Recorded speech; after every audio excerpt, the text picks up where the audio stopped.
Habang ako nga nag-aalmusal dyan ay nakatanggap nga ako ng reply dito sa kaklase ko. Ipapa-edit nga niya itong picture na ito. Tinanong ko nga siya dyan kung para sa binyag ba yan at oo nga ang sagot niya. At syempre tinanong ko na rin kung saan yung ipapalit kong lettering para doon sa sinend niyang picture na may lettering na. Namang hindi mahirap kasi pangalan lang naman doon yung papalitan ko. At eto sinend niya na nga sa akin yung ipapalit kong pangalan para doon sa picture. At eto nag-umpisa na ako, sinave ko lang yung picture na sinend niya sa akin. Tapos eto, sinimulan ko na ring i-edit. At eto, panoorin nyo na lang kung paano ko siya i-edit.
Ito, tapos na ako at dito nga sinend ko na kay ate. So nga lang sabi niya kung pwede daw palitan yung address. At 2025 na lang daw yung ilalagay ko. Kaya naman eto, bumalik ako sa CapCut at iniba ko na ngayon nakalagay na address. Madali lang naman siya at papalitan ko lang naman siya ng 2025. Pagkatapos in-screenshot ko nga siya ulit at eto isisend ko na kay ate. Syempre huwag kakalimutan na i-cut.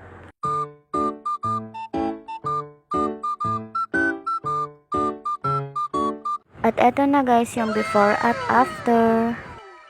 And syempre sinend ko na rin kay ate yan at sabi niya okay na yan. Okay na guys at okay na daw yun. Okay lang din naman sa akin kahit walang pasalamat na natanggap. Ang mahalaga ay nakatulong. Isipin ko na lang na nakalimutan niya. Actually guys, matagal na tong video na to. Ngayon ko palang na-edit. At eto, bubuksan ko muna yung parcel ko kahapon at manonood na rin pala ako ng Batang Quiapo.